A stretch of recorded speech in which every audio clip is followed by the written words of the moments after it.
Bienvenidos, muchas gracias por la invitación de obstetricia y ginecología de manera virtual, y concretamente de la testosterona en la mujer. Y para ello, quiero que hagamos un repaso muy general de cuál es el mecanismo de acción y los órganos blancos donde actúa la testosterona en la mujer. Ante todo, recordar que de todos los andrógenos, los que se producen en la suprarrenal, como la de hidroepiandrosterona sulfato, la androstenediona, los que se producen en el ovario, como la testosterona y la misma androstenediona, de todos ellos, el que es metabólicamente activo es la dihidrotestosterona. Esto porque es importante, porque todo andrógeno, en la medida en que es convertido periféricamente en dihidrotestosterona, esta es la hormona que va a tener el receptor específico para poder actuar en el órgano blanco determinado. ¿Y cuáles son esos órganos blancos determinados? Sabemos que hay receptores de testosterona en el sistema cardiovascular. Sabemos que existen también receptores de testosterona en el sistema nervioso central y en todo el aparato osteomuscular. Entonces, así como la testosterona y el resto de andrógenos mejoran la masa magra, mejoran la masa ósea, también mejoran la postura, mejoran el equilibrio, disminuyen el riesgo de caídas, mejoran el bienestar general, tienen acciones a nivel cortical, mejoran el estado de ánimo y mejoran también la función cognitiva. Y fíjense ustedes cómo una mujer a lo largo de su vida reproductiva va disminuyendo la producción de testosterona, específicamente porque va cambiando la testosterona que produce el ovario. Si nosotros vemos, casi que una mujer a los 40 años tiene casi que el 50% menos de testosterona de lo que lo tenía a los 20 años. Y cuando la mujer llega a la menopausia, se priva de testosterona y de dihidrotestosterona casi que en un 50%, siempre y cuando la menopausia sea natural, es decir, aquella mujer que conserve los ovarios. Pero como aquella mujer, cuando pierde los ovarios y llega de manera quirúrgica a la menopausia, puede llegar a perder casi el 80 al 90% de los andrógenos residuales. Esto es muy importante, eso nos explica cómo mucha mujer que llega sin útero y sin ovarios es más sintomática, puede tener más morbilidad desde el punto de vista metabólico, hay más asociación a disfunción sexual, etc. ¿Cuál es el valor de testosterona? ¿Y cómo medimos los andrógenos a nivel sérico? Debemos acordarnos solamente de un valor, testosterona total, 2 nanomoles por mililitro, que son equivalentes a las medidas también en nanogramos, que no son las más comunes en el reporte de los laboratorios. Si las vamos a ver reportados en nanogramos, de 20 a 60, si la vamos a ver reportados en nanomoles, 2 nanomoles por mililitro. Y quiero compartir, porque ese de hecho es el motivo de la ponencia, el consenso mundial sobre el uso de testosterona en la mujer, que fue liderado por el board de la Sociedad Internacional de Menopausia, pero que incluyó todas las sociedades de andrógenos a nivel mundial. Las sociedades del Royal College, la Sociedad Norteamericana de Menopausia, la Sociedad Europea de Menopausia y Andropausia, la Sociedad de Endocrinología Ginecológica. Todas estas sociedades hicimos una búsqueda sistemática de la literatura, agrupamos según la evidencia sobre las preguntas más comunes y llamémoslo de alguna manera las lagunas en la información que se tiene sobre el uso de la testosterona en la mujer. Y tuvimos una reunión en el mes de mayo, casi 3 días en la ciudad de Berlín, donde miembros del grupo del BOAR y el Comité de Educación de la IMS aglutinamos la evidencia, redactamos el documento y después se fue puliendo para tener el lanzamiento final a finales del año 2019. ¿Qué podemos decir dentro de lo relevante del consenso? Ya expliqué cómo fue la metodología y lo primero que debemos mirar es cuáles son las recomendaciones para hacer la medición de la testosterona en la mujer. Y aquí debo decir que no existe una manera exacta para medir la testosterona. De ahí que también hay tanta controversia en los valores y de ahí que también hay tanta inexactitud en homologar la manera de los reportes. Lo ideal es poder medirla por cromatografía líquida o de gases, que es la medida más estandarizada, pero en la práctica es muy complejo de hacerlo. Entonces, nosotros deberíamos medir la testosterona total más allá de medir la testosterona libre. Y a pesar de que la testosterona libre sea la biológicamente activa, la estandarización de la testosterona libre todavía es mucho más compleja a nivel de laboratorio. Entonces, primer concepto fundamental que aglutina el consenso: para poder saber el estatus hormonal de testosterona, medir la testosterona total. Ya sabemos cuál es el valor, 2 nanomoles por mililitro. Segundo, ¿cómo hacemos el diagnóstico de la diferente terminología en la función sexual femenina, que es para lo que está avalado el uso de la testosterona? Y debemos hablar fundamentalmente de la disfunción sexual femenina asociada a trastorno hipoactivo del deseo. Muy importante ese concepto. Trastorno hipoactivo del deseo es la entidad que hoy en día está reconocida para hacer uso de testosterona en la posmenopausia. Una palabra fundamental: trastorno hipoactivo del deseo. La otra palabra esencial: posmenopausia. Para esa indicación es que hoy en día está avalado el uso de la testosterona. ¿Y cuáles serían entonces las recomendaciones respecto a las concentraciones de testosterona? Pues es absolutamente insuficiente la evidencia. No conocemos un valor exacto por el cual, digamos, a partir de tantos niveles de testosterona total va a haber trastorno hipoactivo del deseo, o por encima de tanto el trastorno hipoactivo del deseo va a estar resuelto. Entonces, lo único que necesitamos saber es medir los niveles de testosterona para tener una monitorización, pero no para hacer diagnóstico, porque el diagnóstico es eminentemente clínico.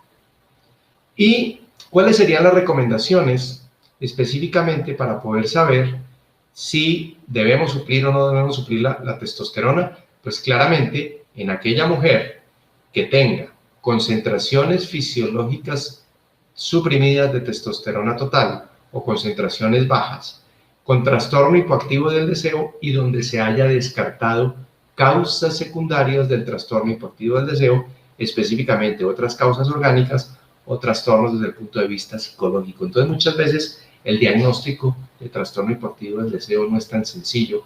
Hay que pasar por una serie de pasos para poderlo documentar de manera específica. Dentro del consenso y toda la revisión de los estudios clínicos aleatorios, comparados contra placebo, diseñados en mujeres con trastorno hipoactivo del deseo de la posmenopausia, con placebo comparativamente, se hicieron muchas preguntas y los resultados fueron los siguientes. ¿Qué pasa con el deseo sexual? Todos los estudios demostraron que aquellas mujeres con el diagnóstico bien hecho de trastorno hipoactivo del deseo mejora el deseo sexual en la posmenopausia con la reposición de testosterona. De igual manera, mejora la respuesta excitatoria, mejora la respuesta orgásmica y algo todavía también muy importante, que no solamente mejora todas estas áreas específicas en la salud sexual de la mujer, sino mejora el placer sexual en toda mujer con trastorno hipoactivo del deseo. De ahí quiero ser entonces muy enfático. Pacientes con trastorno hipoactivo del deseo en posmenopausia, la reposición de testosterona mejora deseo, respuesta orgásmica, respuesta excitatoria y respuesta sexual en general, es decir, mejora el placer. ¿Cuáles serían las recomendaciones en cuanto a las otras funciones? Fíjense que sabemos ya los órganos blancos donde actúa la testosterona: músculo, hueso, sistema nervioso central. ¿Qué pasa a nivel cognitivo?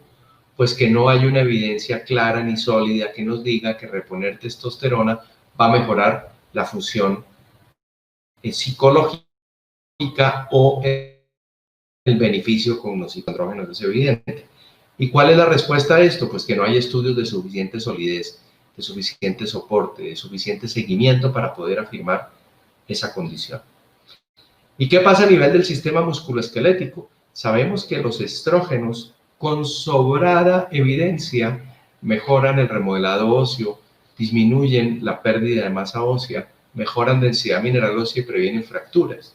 Y si los andrógenos, como la testosterona, son convertidos en estrógenos, uno pensaría que la respuesta es la misma, pero a nivel de la evidencia, que fue lo que nos tomamos el trabajo de revisar en el consenso, no podemos asegurar lo mismo porque no hay estudios a largo plazo, al igual que lo que ocurre con la función cognitiva, diseñados específicamente para poder evaluar las acciones de la testosterona a nivel musculoesquelético, ni a nivel de la masa magra muscular, ni a nivel tampoco de la masa ósea. ¿Cuáles serían las recomendaciones respecto a los efectos secundarios? Y aquí es muy importante. Cuando los niveles séricos alcanzados con la reposición de testosterona logran ser equiparables a los niveles sanguíneos de testosterona que tiene una mujer durante la etapa reproductiva, estamos hablando 2 nanomoles por mililitro, que ese es el punto de corte. Cuando los niveles logran llegar a esos niveles, es decir, no hay rango suprafisiológico en la reposición de testosterona, los efectos adversos son muy leves en cuanto a la impregnación androgénica. Y lo que muestran todos los estudios revisados es acné y en ocasiones algo de crecimiento de vello corporal o facial, sin que aparezca significativamente alopecia, sin que sea evidente la presencia de clitoromegalia o engrosamiento de la voz. Repito, siempre y cuando los niveles séricos alcanzados sean el promedio de los niveles sanguíneos de toda mujer en la etapa de la premenopausia. Y todos estos efectos adversos androgénicos graves, en todos estos estudios demostrados, nos dan claridad en decir que puede ser una terapia segura, con efectos leves, siempre y cuando, repito, el nivel no alcance a ser suprafisiológico o de alta impregnación en el momento de la reposición.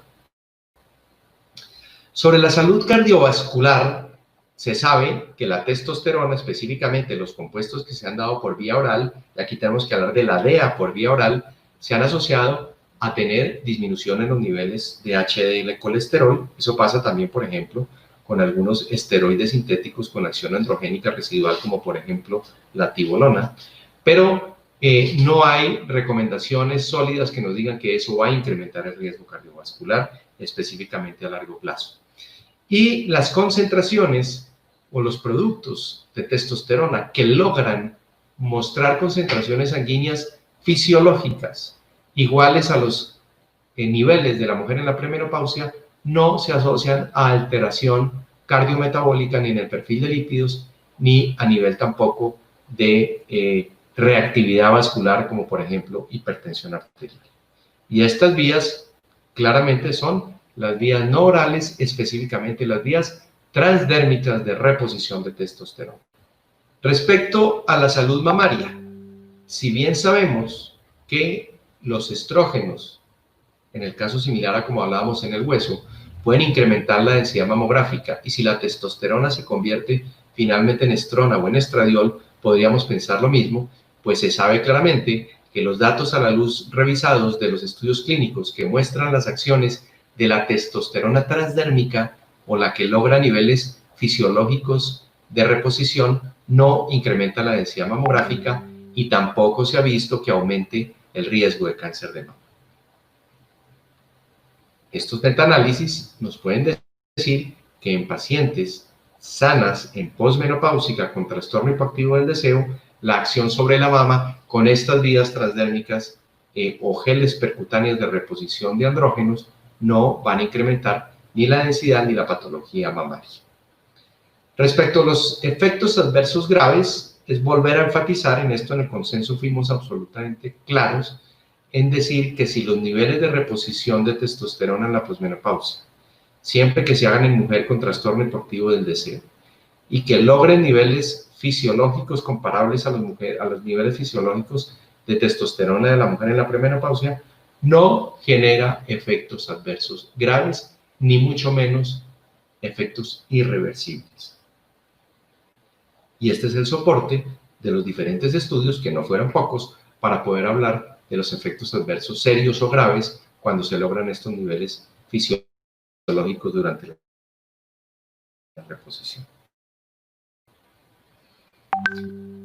Tendremos que ir diciendo aquellas mujeres candidatas de recibir la testosterona, como bien lo puntualicé, es una evaluación muy compleja, porque no basta con que la mujer en la posmenopausia nos diga tengo falta de deseo, ya hay muchos factores. Puede ser una dispareunia por sequedad, puede ser un daño vascular por una mujer de pronto hipertensa que tenga una mejor sensibilidad a nivel de las terminales nerviosas y sanguíneas de los órganos de la excitación, específicamente todo el plejo cercano al clítoris y al vestíbulo genital. Puede ser una patología misma orgánica, una mujer con una artrosis, una mujer con un prolapso del piso pélvico. Todos esos son trastornos secundarios del deseo. Entonces se requiere descartar trastornos secundarios, a nivel psicológico hacer la misma evaluación y saber claramente que cuando una mujer tiene un trastorno hipoactivo del deseo, descartando otras causas, es candidata al uso de testosterona. Algo muy importante, y aquí el consenso quiso enfatizar, ojo con las preparaciones de testosteronas que se llaman bioidénticas, todas las formulaciones no estandarizadas de testosterona y todos los compuestos que eleven significativamente los niveles de testosterona a rangos suprafisiológicos, y cuando hablo de rangos suprafisiológicos son niveles mayores a los que manejaba la mujer en la premenopausia. El consenso es enfático en decir que no solamente no están indicados, sino pueden ser muy peligrosos. Y aquí estamos hablando generalmente de los implantes de depósito de testosterona a largo plazo, que hoy por hoy comercialmente también están muy de moda, como son los microchips o los denominados pellets de testosterona. No hay estudios a largo plazo de seguridad que nos digan estos niveles suprafisiológicos, que seguramente son efectivos en sus respuestas en ese tipo de mujeres, vayan a ser libres de efectos adversos graves por la evaluación suprafisiológica. ¿Cuánto tiempo se debería reponer? Pues los estudios a más largo plazo que tenemos dentro de lo que se revisó en el consenso fueron estudios a 6 meses. Pero aquí también quiero ser muy claro, no podemos pensar que una mujer que esté recibiendo una testosterona que logre niveles fisiológicos adecuados, que esté dando buena respuesta, que sea una terapia monitorizada, que no esté generando riesgo cardiometabólico, que tenga su seguimiento con su médico de cabecera, pues no podemos, porque no hay estudios a más de 6 meses, decir suspender la terapia, sino estarlo más bien reevaluando día a día con los elementos de juicio tanto clínico como de laboratorio. Y las recomendaciones sobre otras preparaciones de andrógenos, el consenso fue muy claro en decir que la única preparación, más allá de la testosterona por vía transdérmica, que puede llegar a generar un efecto sobre la respuesta sexual, es la única testosterona que también está estudiada e incluso aprobada por FDA y por la Agencia Europea para el Medicamento a ese respecto. Es la prasterona o la DA intravaginal, que es una prohormona de andrógenos para convertir estrógenos dentro de la vagina y mantener la acción androgénica propia de esta molécula dentro de la vagina, dentro de un mecanismo de acción completamente intracrino, es decir, a nivel celular. La DA intravaginal, o también llamada prasterona, puede mejorar la dispareunia, puede mejorar los síntomas de atrofia urogenital y por ende puede mejorar secundariamente el deseo, pero no está indicada para el trastorno hipoactivo del deseo, como sí está indicada en estos casos la testosterona sistémica. Bueno, y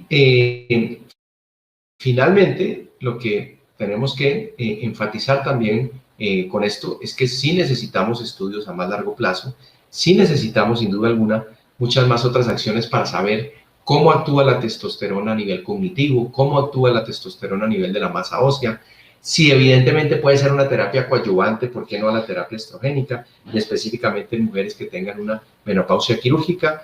Para allá, ojalá pudiésemos avanzar con el tiempo y sin duda alguna también mirar a largo plazo si puede llegar a tener un efecto, ¿por qué no?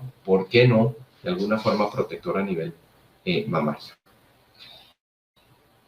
Finalmente, los metaanálisis y todos los datos que reunimos durante el consenso nos dicen que evidentemente existe una evidencia sólida y quiero nuevamente volver a enfatizar en la indicación. Reponer testosterona sistémica en mujeres con trastorno hipoactivo del deseo que estén en posmenopausia. No podemos aplicar esto para la mujer en etapa reproductiva o para la mujer durante la perimenopausia. Segundo, los niveles séricos que se deben alcanzar son los niveles fisiológicos similares a los que tenía la mujer en etapa reproductiva. Tercero, no necesitamos hacer mediciones séricas para hacer diagnóstico. El diagnóstico es clínico, pero sí para poder hacer seguimiento. Cuarto, los efectos adversos serán leves en la medida en los que logremos obtener niveles fisiológicos con preparaciones que no se impregnen y que eleven sistémicamente y de manera significativa los niveles de andrógenos. Muchísimas gracias por su atención. Esto era lo que tenía para comentarles y quedamos abiertos a el panel de preguntas o discusión o comentarios al respecto. Que tengan un buen resto de congreso.